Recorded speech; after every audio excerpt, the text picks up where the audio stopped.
बिस्मिल्लाहिर्रहमानिर्रहीम। आज के प्रोग्राम के साथ मैं हूं नुसला मलिक। नाज़रीन, जब से ये हुकूमत बनी है उस वक्त से अपोजिशन एक ही बात कहती हुई दिखाई देती है कि ये सिलेक्टेड हुकूमत है और इमरान खान साहब जो वज़ीर आज़म पाकिस्तान हैं उन्हें सिलेक्ट किया गया है, वो मुंतखब नहीं हुए।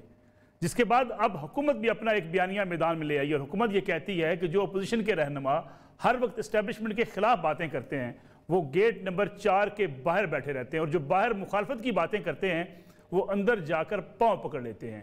वफाकी वज़ीर साइंस व टेक्नोलॉजी फवाद चौधरी साहब ने आज भी इस मौक़िफ़ को दोहराया और कहा कि अपोजिशन हुकूमत के ख़िलाफ़ बात तो करती है लेकिन इस्टेब्लिशमेंट के साथ अपने ताल्लुकात को बेहतर भी करना चाहती है और जाकर उनसे उनके पाँव भी पकड़ती है। ये बयानिया अब हुकूमत मैदान में ले आई है। गोया ये कहा जा रहा है कि न सिर्फ इस्टेब्लिशमेंट हुकूमत के साथ है बल्कि अपोजिशन भी अब इस्टेब्लिशमेंट का साथ चाहती है। फवाद चौधरी साहब ने आज क्या कहा, ज़रा ये सुनिएगा। एस्टेब्लिशमेंट उनसे रब्ते नहीं कर रही है, वो इस्टेब्लिशमेंट से रब्ते कर रहे हैं। ये जो ज़ुबैर साहब हैं, खाकान अब्बासी साहब हैं और इनके जो बाकी लोग हैं ख्वाजा आसिफ वगैरह, ये 24 घंटे जो है वो GHQ के गेट के बाहर ही बैठे हुए हैं और इनको समझ नहीं आ रही है कि हम कैसे किसी तरीके से घुस जाएं। और इनका जो इस वक्त मसला है वो ये है कि ये बाहर बातें करते हैं और अंदर पाँव पड़ते हैं। तो इनका राब्तों की कोशिशों का पता है। खित्ते में पाकिस्तान को जो जिन चैलेंजेस का सामना है उसके साथ साथ आलमी सतह पे भी मुश्किलात काफ़ी हद तक बढ़ चुकी हैं। मुल्क अंदरूनी मसाइल से भी शिकार है और मुल्क के अंदर जो सियासी अफरा तफरी है वो अपनी अरूज पर पहुंची हुई है। गिलगित बल्तिस्तान के इलेक्शन में भी इल्ज़ामात लगाए जा रहे हैं और ये कहा जा रहा है कि वहाँ बैलेट पेपर जाली पाए जाते हैं और ये भी इल्ज़ाम लगाया जा रहा है कि इलेक्शन PTI की हुकूमत वहाँ का चुराना चाहती है। बिलावल भुट्टो वो कंपेन चला रहे हैं और मरीम नवाज़ अपनी कंपेन चला रही है मुस्लिम लीग नवाज़ की गिलगित बल्तिस्तान के अंदर। इसके साथ साथ रीजन की जो सूरत हाल है वो खासी इस वक्त तवज्जो की तलबगार भी है और पाकिस्तान को जिन मसाइल का सामना है उस तरफ शायद ना हुकूमत की तवज्जो है ना अपोजिशन हुकूमत के साथ मिल बैठ कर कोई ऐसी राह निकालने के लिए तैयार है कि मुल्क मौजूदा जो अंदरूनी सियासी बहरान है इससे बाहर आ सके। इस वक्त वेस्ट के अंदर अमरीका और इस वक्त ईस्ट के अंदर चीन एक दो बड़े ग्रुपों की शक्ल में आगे बढ़ रहे हैं। अब पाकिस्तान की अलाइनमेंट क्या होती है और इन दोनों के साथ पाकिस्तान को अपने ताल्लुकात को बेहतर बनाकर रखना है, यही एक बड़ा चैलेंज है। इस लिहाज से पाकिस्तान की खारजा पॉलिसी भी एक बड़े चैलेंज उसको दरपेश है। उसके साथ साथ मुल्क की जो माशी सूरत हाल है और जो गवर्नेंस है ये हुकूमत के लिए एक बड़ा चैलेंज है। तो अपोजिशन मैदान में निकली हुई है हुकूमत को हटाने के लिए।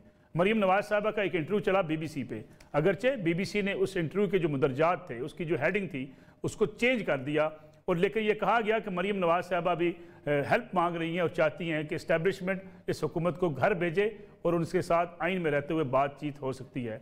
ये भी बात करेंगे आज के प्रोग्राम में कि मीडिया, फिर BBC जैसा मीडिया, क्या ऐसे मौके पर जब हुकूमत और अपोजिशन एक दूसरे के खिलाफ इल्ज़ाम तराशी अरूज पर लेके गई हैं, क्या इस किस्म की मीडिया की जिम्मेदारी नहीं होती कि किसी चीज़ को भी हाईलाइट करते हुए उसे पेश करते हुए जो साफ़ती इक़दार हैं उनको पेश नज़र रखा जाए। बिलावल भुट्टो का इंटरव्यू आया, उसमें भी पाकिस्तानी मीडिया ने काफ़ी ऐसी चीज़ें बयान की जो शायद बिलावल भुट्टो के इंटरव्यू के से हट करती। ये भी आज के प्रोग्राम का मौजू होगा। मेरे साथ तशरीफ़ रखते हैं सीनियर तजियाकार जनाब हफीजुल्लाह न्याई साहब। हफीजुल्लाह न्याई साहब, बहुत शुक्रिया आपका प्रोग्राम में वक्त देने का। इफ्तिखार अहमद साहब सीनियर एंकर पर्सन, सीनियर साफ़ी हमारे साथ मौजूद हैं और सीनियर एंकर पर्सन और तजियाकार जनाब मुर्तज़ा सोलंकी सभी हमारे साथ आज के प्रोग्राम में मौजूद हैं। हफीजुल्लाह न्याई साहब, प्रोग्राम का आगाज़ आपसे करते हैं। जो फिलहाल चूसफ जो बात कर रहे हैं कि GHQ के गेट के बाहर बड़े बड़े नाम ले दिए उन्होंने, शायद खाकान अब्बासी, ख्वाजा आसफ, ये वहाँ 24 घंटे वहाँ बैठे रहते हैं। मैं तो चंद दिनों से खसूसन सबको देख के, लेकिन खसूसन शेख रशीद साहब को देख के, वज़ीर आज़म साहब के भी जो 2 इंटरव्यूज़ आए उनके, एक हफ्ता 10 दिन पहले और एक कल आया, तो मैं तो इंजॉय कर रहा हूँ। मुदाफ़ियाना ज़ुबान, होशवास उड़े हुए हैं, हाथ पाँव फूले हुए हैं, जिसको कहना कि एक रंग उड़े हुए हैं। तो प्राइम मिनिस्टर साहब कहते हैं मैं कब्जा भी खाली नहीं करा सकता। अच्छा, और कहते मैं वज़ीर आज़म, मेरा बहनोई मैं नहीं था भारत, एनीवे वो बहनोई मैं नहीं हूँ। ठीक है। अच्छा, तो आप अंदाज़ा लगाएं कि देखिए क्राइसिस ये है कि writing is on the wall. एक मैं आपको बताऊँ एक बात मज़े की कि जब पीपल्स पार्टी की हुकूमत ख़त्म हुई तो हकीकत यह है कि 1978 में इन गुनहगार आंखों ने पीपल्स पार्टी की जितनी टॉप क़यादत थी वो जनरल जवाहर हक के दस्तरखान पे देखी है। सादिक हुसैन कुरैशी, मुमताज़ भुट्टो उसका डेकोरेटेड कज़न, ठीक है, मुस्तफ़ा जतोई, हफीजुद्दीन पीरज़ादा, कौसर न्याजी, आप नाम लेते जाएं, उनको कोई नाम जानता है? ठीक, पीपल्स पार्टी आज भी आप डिस्कस कर रहे हैं ना। बिल्कुल ठीक। ये जो इनका है कि जी फलां जा रहा है, फलां आ रहा है, इसने ये कह दिया। अब क्या रह गई कि आज मरियम नवाज एक तो बड़ा अच्छा काम कर रही है कि जिधर जो इमरान जलसे कर रहा है उसके पीछे पीछे जा रही है। ये मैंने पहले नहीं देखा था। इफ्तिखार अहमद साहब, ये जो बात कर रहे हैं फवाद चौधरी साहब के, इस्टेब्लिशमेंट इस वक्त अपोजिशन के साथ नहीं बल्कि अपोजिशन इस्टेब्लिशमेंट के साथ राब्ते कर रही है और गेट नंबर 4 के बाहर बड़े बड़े लीडरों के नाम लिए, ये बैठे रहते हैं 24 घंटे। उनको कहिए जो वीडियो बनवा के वो गेट नंबर 4 के बाहर जो बैठे हैं वो जारी कर दें, बात खत्म हो जाएगी। ठीक है, बात ये है कि ये सारा मामला जुबैर साहब के उस मुलाकातों के बाद हंगामा शुरू हुआ। जुबैर साहब के साथ जो बात थी वो एक कॉन्फ्रेंस में हो रही थी और ये हमेशा एस्टेब्लिशमेंट और लीडरों के दरमियान रास्ता रहता है। ये मुल्क हम सब का है, किसी एक का नहीं है, फौज का मुल्क नहीं है। मेरा भी उतना मुल्क है जितना फौज का है, जितना आपका है, जितना खान का है। तो वो डायलॉग जो चल रहे थे कोई, तो उसको किसने आके बाहर गलत मायने बनाए। इसीलिए अगर नोट करें तो मरियम ने कहा कि हम बात करेंगे लेकिन खुलेआम करेंगे, यही बात कही है ना। ठीक है, खुलेआम करेंगे ताकि ये पता लगे बात हो क्या रही। और मैं समझता हूँ कि जहाँ हम खड़े हैं, अफवाज पाकिस्तान को भी फ्रीक बना दिया गया, पीपल्स पार्टी फ्रीक है, PMNN फ्रीक है, PTI फ्रीक है। अगर ये चारों फ्रीक एक दूसरे के साथ बैठने को तैयार नहीं होते और जिस तरह आपने अपने इंट्रो में कहा कि जो हमारी खारजा सूरत हाल है, जो हमारी मुल्क की सूरत हाल है, जो इक्तिसादी सूरत हाल है, तो फिर क्या होगा? फिर एक और खुदा न खास्ता क्राइसिस डीप होगा ना। और वो कौन लोग हैं जो चाहते हैं कि पाकिस्तान में क्राइसिस डीप हो? वो पाकिस्तान के दोस्त नहीं हो सकते, वो कोई और खेल खेलना चाह रहे हैं। तो मैं समझता हूँ कि अगर पाकिस्तान के ये में चारों ये फ्री के एक टेबल पे बैठ गए, ये टेबल पे बैठने की कोशिश करने के लिए कोई एजेंडा बना लें, तो ये तो पाकिस्तान के अवाम की खुशकिस्मती होगा। क्योंकि मैं नहीं देख रहा इन चारों फरीकों में से कोई फरीक इस वक्त अवाम की बात कर रहा है। मैं हैरान हूँ कि मौकफ क्या है इमरान खान का। वो मां सवाए दो खानदानों की दुश्मनी के अलावा मौकफ है क्या?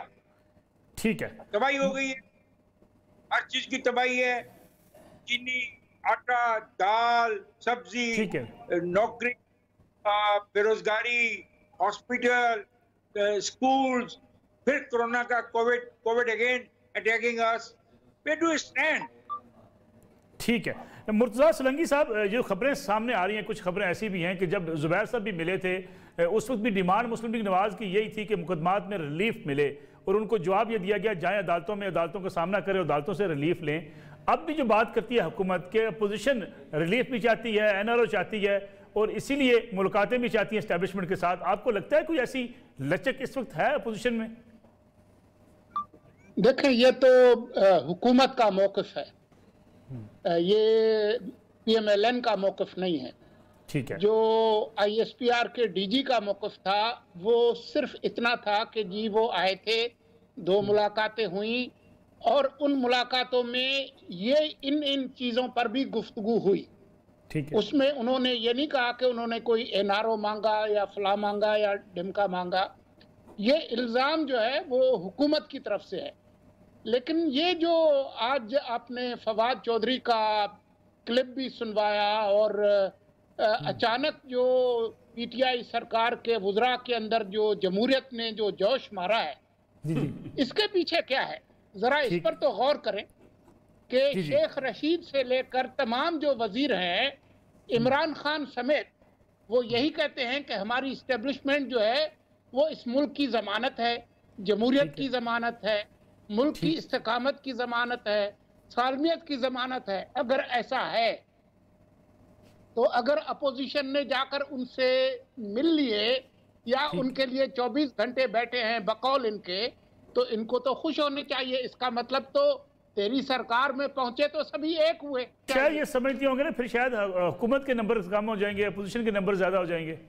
तो असल बात करें ना कि जो मरियम ने जो बात की है, जो इंटरव्यू दिया है, उससे शरीकों अग लग गई है। मसला ये है, उनको पता है कि ये कितने कमजोर हैं, उनको पता है। लेकिन ये पॉलिसी शिफ्ट है मुर्तज़ा सोलंकी साहब, मरियम नवाज साहबा का इंटरव्यू नहीं, बिल्कुल भी पॉलिसी शिफ्ट नहीं है। नवाज शरीफ तो और आगे जाते हैं, वो तो ये कहते हैं कि न सिर्फ इंतखाबात होने चाहिए बल्कि इसकी भी जमानत होनी चाहिए कि जो मुंतखब होके आ जाएं उनको अदम इस्तेहकाम का शिकार नहीं किया जाएगा जैसे हमें किया गया। तो वो तो इमरानी मुआहदे की बात करते हैं। ठीक है सुलैमान साहब, एक छोटी सी कमर्शियल ब्रेक शामिल कर लें, उसके बाद बात करेंगे मरियम नवाज का इंटरव्यू बीबीसी को, और बीबीसी ने जो खबर दी उस खबर के मतन को फिर तब्दील किया तो क्यों किया, क्या साफ थी रिस्पॉन्सिबिलिटी, क्या हो सकती है, इस पर बात करते हैं आपकी शॉर्ट ब्रेक। खुश आमदेद। मरियम नवाज ने एक इंटरव्यू दिया बीबीसी पे, जिसपे बाद एक मुल्क के अंदर खबरें आई और खबरों का भौंचाल आ गया, और यह कहा गया कि मरियम नवाज साहबा मदद मांग रही है एस्टेब्लिशमेंट से इमरान खान साहब की हुकूमत को हटाने के लिए। जब शुरू में यह खबर दी बीबीसी ने, उस वक्त यही कहा कि मशरूत जो है मुज़ाकरात होंगे एस्टेब्लिशमेंट के साथ, मरियम नवाज का यह मौक़िफ़ है, और मशरूत इसलिए होंगे कि पहले इमरान खान साहब को घर भेजा जाए। फिर इस खबर के हेडलाइंस को तब्दील भी कर दिया गया। जरा सुनिएगा इस इंटरव्यू में मरियम नवाज ने क्या कहा था। रिपोर्ट किया कि हुकूमत को एस्टेब्लिशमेंट बाहर निकाले, इमरान खान साहब को घर भेजे। फिर इस खबर को तरदीद चेंज तो कर दिया गया, लेकिन इतना बड़ा इदारा, और ये उसके बाद फिर पाकिस्तान में तो पूरा टॉक शो भी हुए, खबरें हेडलाइंस बन गई, अगरचे बाद में वो भी तब्दील हुई। हुआ क्यों है? देखिए जी, पहली बात तो यह है कि अगर फर्ज से वो कह भी देती कि एस्टेब्लिशमेंट को निकाले, तो वो एक मिसरा सुलंगी साहब ने पढ़ा, मैं पढ़ देता हूं कि तुम ही ने दर्द दिया है, तुम ही दबा दो। नहीं, फिर आईनी तरीका तो ना हुआ ना। नहीं, आईनी तरीका तो क्या आईनी तरीके से आए हुए। अब मुझे बताएं कि मरियम कह रही है एक बात, बड़ी दो चीजों बड़ी खूबसूरत की है। मैं इनके और बिलावल दोनों के जो अल्फाज के चुनाव है ना, बड़े बड़े सियासतदान नहीं कर सकते। इन्होंने कहा जी लेकिन आईन के दायरे कार में कहीं ना कहीं स्लिप तो होती है ना। देखें, मेरे तर्जुमान वजातें करते फिरते हैं, मैं कहती हूँ घेराव करें। जुबैर साहब वो वहां किसी को थोड़ा सा शिकायत कर रही होती है, उनको कहा जी, ये नहीं कहा, उन्होंने कहा जी मेरे तर्जमान जो हैं वो एक जगह जो रिप्रेजेंटेशन सही नहीं हुई तो उन्होंने उनको स्नैप किया। लेकिन मैं पहले ये बात, जुबैर साहब ने बात तो ठीक की थी ना। नहीं, जुबैर साहब को तो उन्होंने खुद दूसरी बात की नहीं। उन्होंने कहा जी मैं जुबैर साहब के मौक़िफ़ से जो मैंने कहा है ना, ठीक है, तो जो मैं कह रही हूँ मेरा मतलब वही था। ठीक है, वो मेरी वजाहत ठीक नहीं कर रहे हैं, यही कह रहे हैं ना। उन्होंने कहा मेरी बात की वजाहत में सही नहीं की। अब आइन के दायरा कार में और लोगों के आगे देखें, एक चीज है इसके अंदर समझने की कोशिश करें। ये बात बहुत कम पाकिस्तान के लोग इस तय तक पहुंचते हैं कि नवाज शरीफ ने जो नारा लगाया है, नवाज शरीफ ने ये नारा अवाम को मुंतकिल कर दिया है।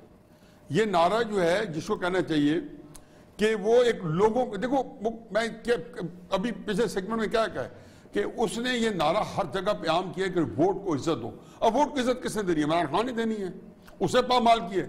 इमरान खान का कोई कसूर नहीं है। 2014 के धरने में एक मोहरे के तौर पे तो सामने था, उसने तो नहीं कराया था। 2016 के अंदर जो ड्रामा पाकिस्तान में रचाया गया, 2017 में 2018 का इलेक्शन है जिससे महकमा ज़राअत सारी चीजें आई, तो इमरान खान साहब का रोल इसमें नहीं है। इमरान खान साहब क्या कर रहे हैं? इमरान खान साहब इस जलती आग को ठंडा होने की वजह में तेल डाल रहे हैं। इमरान खान साहब, भुट्टो साहब को मुझे रोल एक याद आता है कि गोलमेज कॉन्फ्रेंस में उन्होंने अयूब खान के मुलाकात शुरू हुए थे 1968 के आखिर में, उन्हें सबोटाज कर दिए थे। फिर जाया खान के मुजीब से मार्च 1971 के अंदर जब शुरू होने लगे उन्होंने सबोटाज कर दिए थे। ये रोल जहानत भुट्टो साहब की इसके खैर अच्छे शीर भी नहीं है, लेकिन ये रोल है इनको इस मामले में। ये बहुत स्मार्ट है इमरान खान, मैं एडमायर करता हूं कि अब वो एस्टेब्लिशमेंट को लग पता गया है। दो बातों का मैं बड़ा खुश हूं। एक तो उनको ये पता चल गया जो हीरो ने तलाश किया था ना, बड़ी तलाश कराश के, अल्लाह का लाख लाख शुक्र है कि कैसे गले पड़ा हुआ है उनके, तो अपना पता चल गया तो कि देखो इमरान खान साहब की जो जात मुबारक है ना, जो हुकूमत है, इसने एस्टेब्लिशमेंट को जितना इससे जलील कर दिया है ना, ख्वार कर दिया है ना, सियासी कैरियर इतना किसी ने नहीं किया। नहीं, उनको अपना सियासी कैरियर नहीं चाहिए। नहीं, इमरान खान को यह पता है, एक बड़ी अजीब बात है, और आप देखें उसको इनको एक पता आखिर में कि उनकी पॉपुलैरिटी जो इस वक्त टक्के टोकरी हुई है, बर्फ की तरफ पिघल रही है। इमरान खान साहब उसको वागुजार कराने का तरीका है कि जो बंदा इस मुल्क में एस्टेब्लिशमेंट के खिलाफ स्टैंड लेता है उसको रिफतें मिलती हैं। 66 में भुट्टो साहब देख ले, इफ्तिखार चौधरी देख ले, 93 का नवाज शरीफ देख ले। नवाज शरीफ रद्दी की टोकरी पड़ा होता अगर उस असलम बेग को या गुलाम इसाक खान को या इनको जो है उनके सामने आंखें ना निकालता।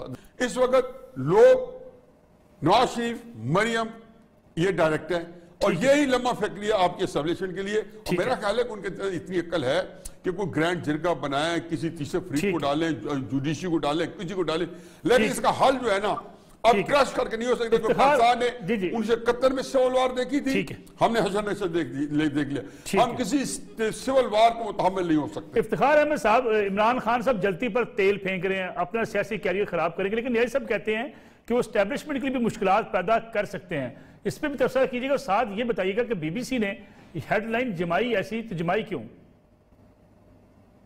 देखिए, यहाँ तक बीबीसी की बात है, मैं उस पर कोई तबसरा नहीं करूंगा क्योंकि मैं इतना जानता नहीं कि उसके क्या मकासद हैं। मुझे तो ये पता है कि हर जो गैर मुल्की खबर रसां एजेंसी है उसके अपने भी एजेंडाज होते हैं। इस वक्त उनका एजेंडा क्या है कम से कम मेरे इल्म में नहीं है। ठीक है, मैं बात ये कहना चाहूँगा कि मुझे एक बात की खुशी है कि पाकिस्तान की जो इमर्जिंग क़यादत है बिलावल की शक्ल में और मरियम की शक्ल में और इस तरह के दूसरे नौजवानों की शक्ल में, वो बड़े क्लियर हैं इश्यूज के। ठीक है, आप देखें, ये बिलावल ने कहा कि एपीसी में ये फैसला हुआ था नाम किसी का नहीं लेना, एस्टैब्लिशमेंट का नाम लेना। ठीक है, और एस्टैब्लिशमेंट के बारे में सब एक जानते हैं एस्टैब्लिशमेंट से मुराद क्या है।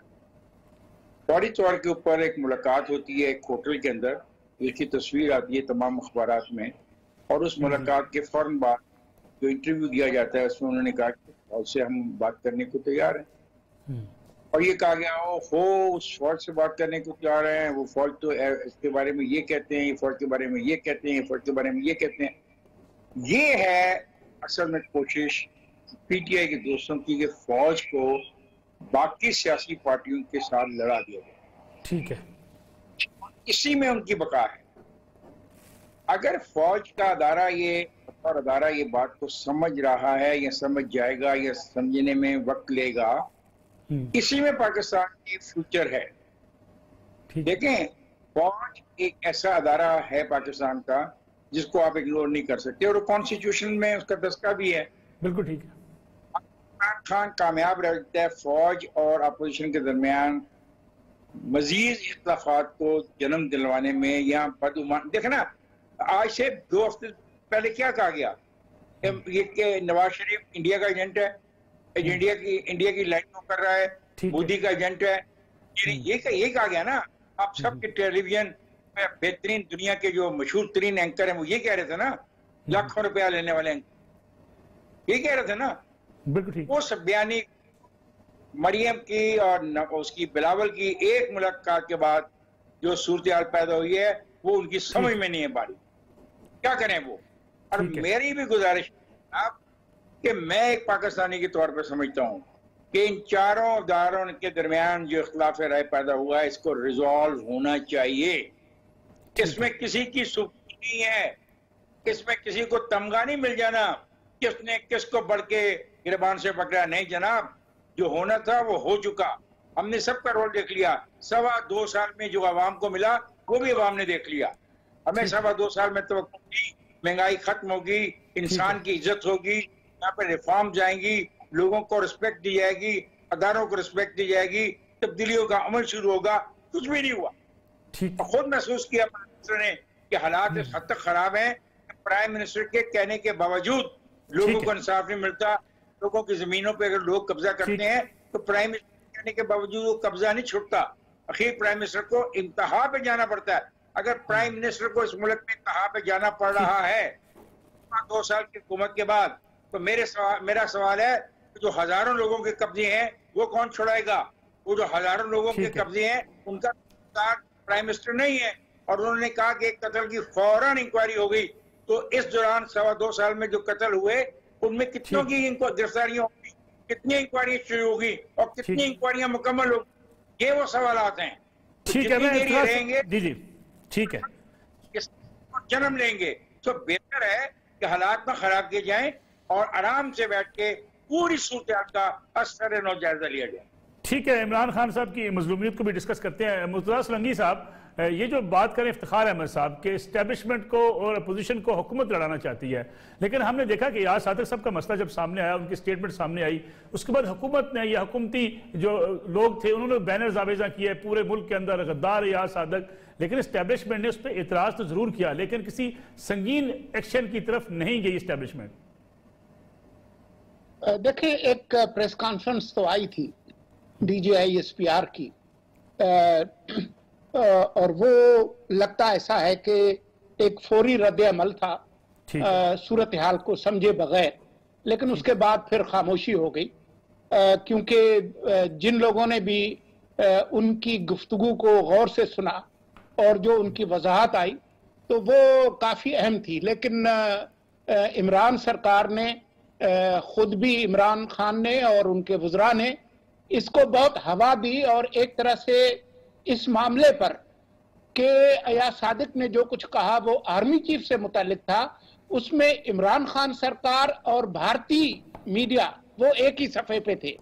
ये अलग बात है कि वो सुबह शाम यही कहते हैं कि जी नवाज शरीफ जो है वो भारतीय बयाने की बात कर रहा है, लेकिन दरअसल इसको आर्मी चीफ के खिलाफ बनाने में भारतीय मीडिया और इमरान खान सरकार एक ही सफ़े पे थे। और आप ये देखें कि कल तक भी जो उन्होंने इंटरव्यू दिया है इमरान खान ने, उसमें उन्होंने इसी बात को दोहराया है। अयाज सादिक के हवाले से जो उन्होंने अल्फाज इस्तेमाल किए हैं वो वही हैं, बल्कि इस बात को दोहराया है कि नवाज शरीफ जो है वो गद्दार है और हमारे पास सबूत हैं, एजेंसियां हमें बताती हैं, लेकिन वो ये कहते हैं कि वो ऐसा सबूत नहीं है जिसको अदालत में पेश करें। तो भाई साहब, मुझे यकीन है कि इनके पास कोई सबूत नहीं है, लेकिन अगर आपके पास सबूत है और वो अदालत में साबित नहीं भी हो सकता, तो एक अदालत है पाकिस्तान के अवाम की, 21 करोड़ के अवाम की, आप उनके सामने रखें कि नवाज शरीफ गद्दार है, ये हमें सबूत मिले, तो लोग जो है वो आपकी बात पर यकीन कर लें। लेकिन आपको पता है कि आपके पास कोई सबूत नहीं है, लिहाजा इस बात को। लेकिन सुलंगी साहब नवाज शरीफ साहब के इतने जो है वो सख्त मौकफ के बावजूद एस्टेब्लिशमेंट ने तो गद्दार नहीं कहा, ये सियासतदान एक दूसरे को गद्दार करार देते हैं।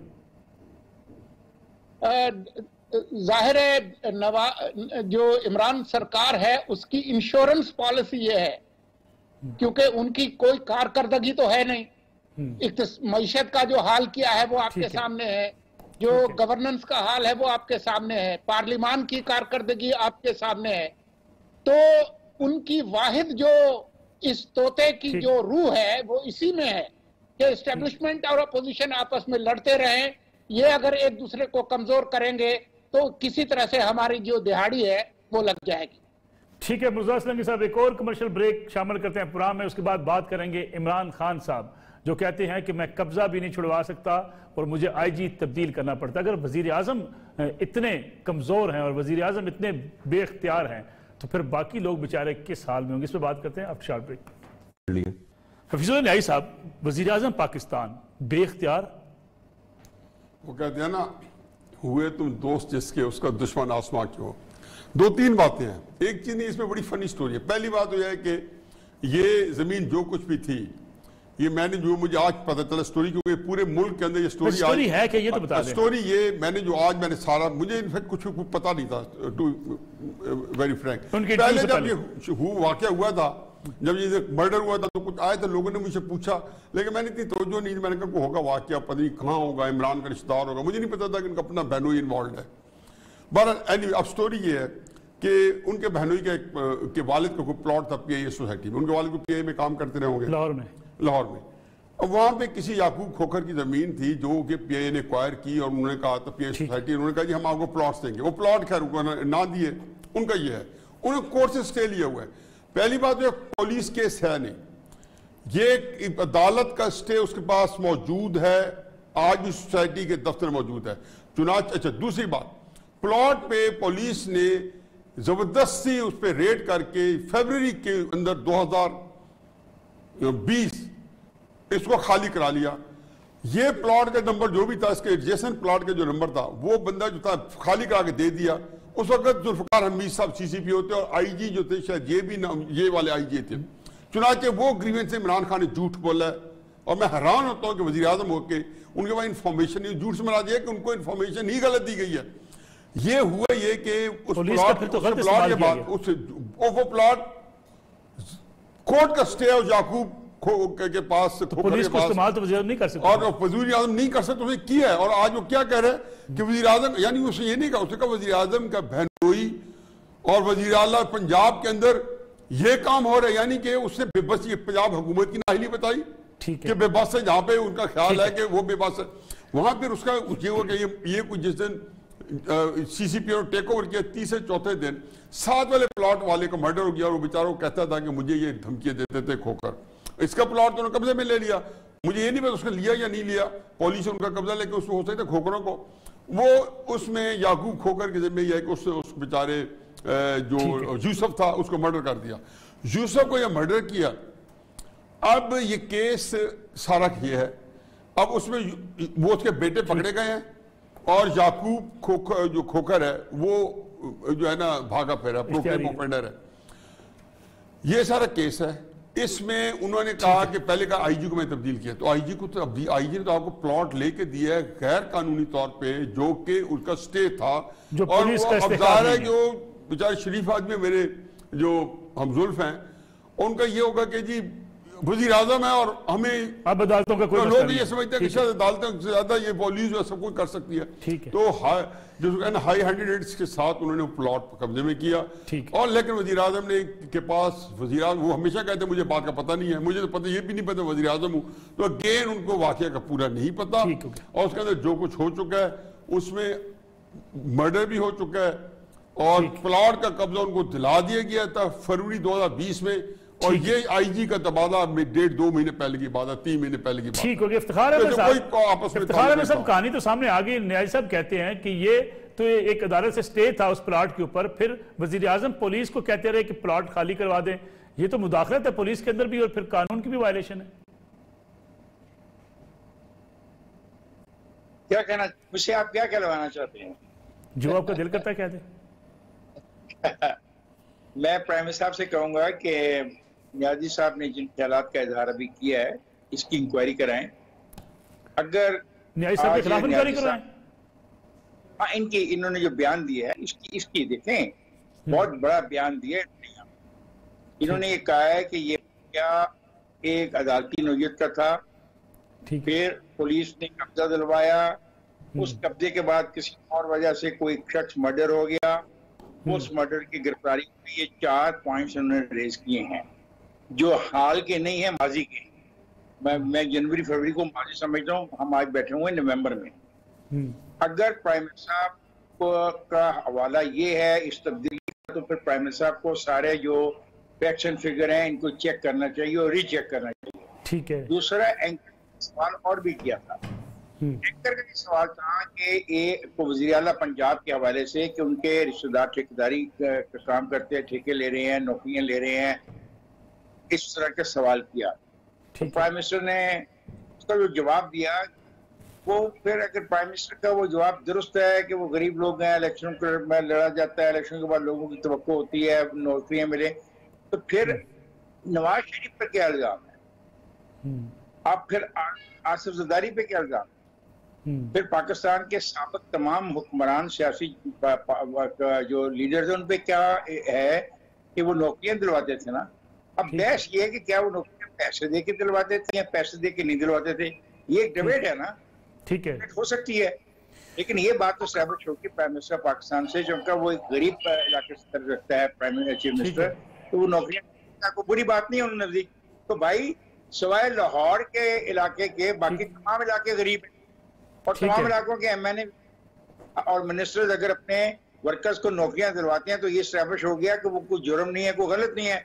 लेकिन नौकरियां ऐसे नहीं दिलवाते कि मौजूद मुलाजमों को नौकरियों से निकाल के फिर नौकरियां दिलवाई जाएं। ठीक है, जो वरनस हो रही है ना, ये इस कहानियां आप सुनेंगे, सिर्फ रावी फ्रंट की जब कहानी सामने आएगी ना, कि रावी फ्रंट को से बहुत बड़ा स्कैंडल है रावी फ्रंट। ठीक है, उस पर एक अलग से प्रोग्राम कर लेंगे। प्रोग्राम का वक्त बिल्कुल खत्म होने वाला। इफ्तिखार साहब, मैं मुर्तज़ा सलंगी साहब के इस पर कमेंट ले। मुर्तज़ा सलंगी साहब, ये जो बात की है फिजल न्याय साहब ने, कहानी एक दूसरी बयान कर दी। हम तो समझे थे वज़ीर आज़म बेख्तियार हैं, इन्होंने बाख्तियार बना दिया। ये कहते हैं कि वो तो अदालत से स्टे था लेकिन वज़ीर आज़म ने उसके बावजूद खाली करवा लिया प्लॉट।